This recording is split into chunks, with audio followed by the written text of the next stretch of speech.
Okay, Nathan in Seattle. Nathan, you're on the air. Go ahead. Hello, Alex. Thanks. I was calling because I wanted to plug.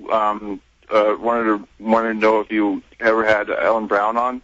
And next thing was that I'm also calling because I don't really agree with George.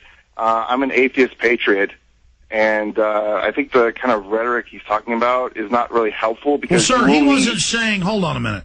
He wasn't saying you are New World Order. He was saying how the globalists identify most of themselves. I mean, correct, George? Correct. And part of the Constitution is freedom of religion and beliefs.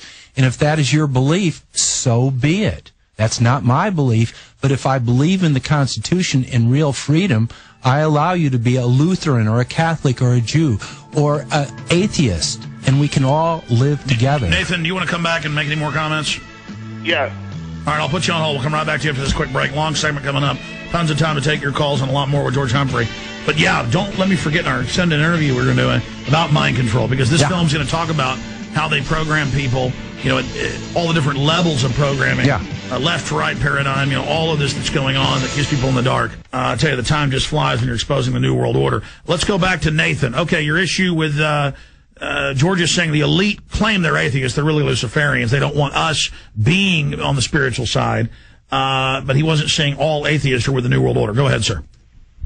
Oh, yeah, I mean, I agree with that completely, because there's this mindset that atheists don't have morals, and when you really get down to it, morals is about the healthiness of people, you know, and... yeah, but who's going to set that healthiness? You know, every time a European country votes to say, we don't want to be part of the European Union, they say, no, we're not letting you leave, because you don't know, you're not educated, we know best.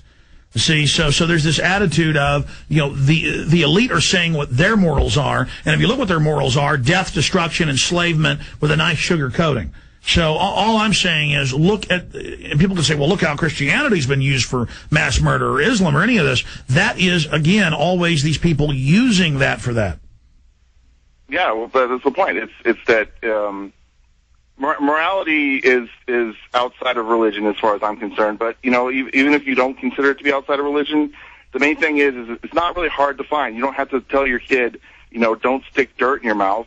You know, that's part of morality too. You know, it's not very complicated in a way. It's either it's helping people or it's not helping people. Yeah, but I mean, sir, there's all these other dimensions. The mathematics experts, the mathematicians have proven there's this very narrow spectrum that we live in, and I mean, just to say that, you know, I don't believe there's any higher power or anything greater.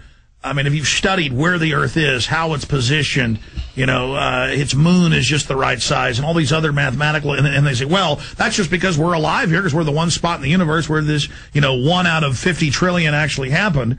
And I mean, the numbers are greater than that. All I'm saying is, look, you could be an atheist all day long or an agnostic. And I don't blame people looking at mainline churches and, you know, becoming atheists because they're so evil. But the larger issue here is the elites really do believe in spiritual systems, and they are always attempting to get people to not look at that or to go into kind of the mainline paradigms. George, you want to talk about it? Well, I completely agree with you. And there's 2 points. First, to our listener, I think the most important thing, as a patriot, you agree that all people in this country have the right to their own beliefs, whether they believe in God, or they say they're a Christian or a Jew or a Buddhist or an atheist, and that in a republic we should allow that and we should be able to work together. And I think you and I are together on that. Is that correct? I'm not together with you on is that, you know, the gold standard, that seems to have like a religious, you know, pseudo kind of thing behind it. And when you look at it, it's, you know, if a guy shows up in town with a silver dollar and the silver dollar makes it all the way back to the guy, it doesn't really matter whether it was a silver dollar or, you know, seashells or whatever. The point but see, a seashell doesn't have a real inherent value. Yeah. Silver and gold has always, you know, has a value for industrial means and many other things. Alex, even on our show, when you were on there, when you were the Money Masters guy, you said that you weren't necessarily down for the, you know, silver or gold back. I'm not saying that. I'm saying we could have a fiat system, and I'm open for debate on that. I'm just saying to say that gold and silver don't have an inherent value, they do. I'm not saying that either. I think they have a good long-term... Let me just stop you, because we made a mistake during the break and quit taping. We're taping in there, aren't we? We're taping on that deck. then it's not a crisis. Don't worry about it. Okay, sorry, sir. Go ahead. So yeah, if they have a long-term value, and I think any system that has a financial, system in it, that you should have gold and silver for long term. But I think also it makes sense to have. Nathan, I hear you. I got to move on. So much of what happens is we end up arguing with each other over these side issues.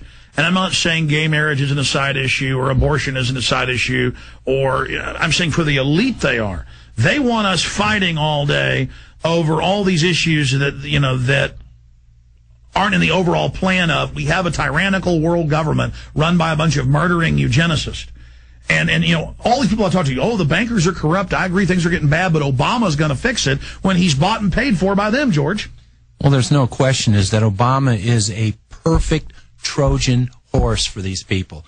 He is the most charismatic, he's the most articulate. He's just awesome. He was the perfect pick by the Illuminati to carry their water. And that just makes the game a lot more interesting, and it makes it a lot more dangerous, because if Brother McCain had gotten elected, it would have been easy to pick him apart. And I agree with Alex. At this time, we need to set our priorities, and we need to stay focused, and we need to keep on track of what's really important, because survival is what it's all about right now. Absolutely. Let's take another call. Brian in Colorado. I got to hurry through these. We'll never get to them all. Brian, go ahead. Hey, Alex. Long-time listener since 2002. Also, Prison Planet member, TV. Thank you. TV member. Hey, I've got a theory here, and I think it's credible. And if you can give me a second or a minute to connect the dots and put out all the dots out there. Now, you've talked about the 80% of the world population reduction, what they want to do. And I believe personally that if this is what they're going to try to do, they're going to do it through an airborne virus type thing. Mm-hmm. Now, what if 20% of the population was resistant to that airborne virus? Okay. You've had a doctor on your show that she stated that these airborne viruses are fairly vulnerable and they're short-lived in the air. Now, this is where I'm getting into my theory. What if those airborne viruses were to enter into the body into a toxic environment, such as a smoker's lung? Now, nicotine has been used as a pesticide for many years, and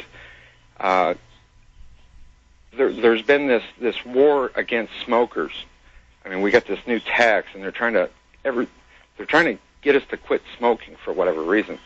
So, do you see where I'm going with this? Oh, yeah, cigarettes are a magic elixir. I don't agree with you.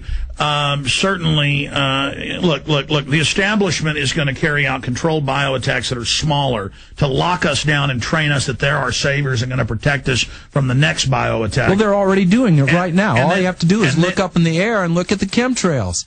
I mean, I was just out in California 2 weeks ago, and I was outside. The weather is exactly the same every single day. Day 1, totally clear. Day 2, totally clear. Day 3, totally clear. Day 4, the planes are spraying all over. And I look at the people, look up. The next day, clear. Then the next fourth day, it's all tic-tac-toe, and you can see it. And it's at like 5,000 feet on a hot day, and it's not ice crystals. It doesn't dissipate. And then there's all these universities now admitting they're doing weather modification. Sir, I'm not. They want to go after smoking because they want to put taxes on it and control it. And it sounds good to have socialism to take our rights for a good issue, a good cause. They're going to hit us with cocktails of things: sodium fluoride in the water, cancer viruses in the vaccines. They're hitting us at a lot of different levels. But I appreciate your call, Brian. And no question is a bad question. I just don't think smoking is protecting us, so they don't want us smoking because they're going to do that. A lot of studies show you actually get more airborne things in your lungs when you do smoke because it breaks them down. Let's talk to Mark in Oregon. Mark, you're on the air. Hello, George and Alex. Great to speak with you. George, thank you also for, your great heart and your great articulation of the important issues through the years. George, as Alex has so recently well documented, we have mass graves being dug for us around the country. and there are millions of plastic coffins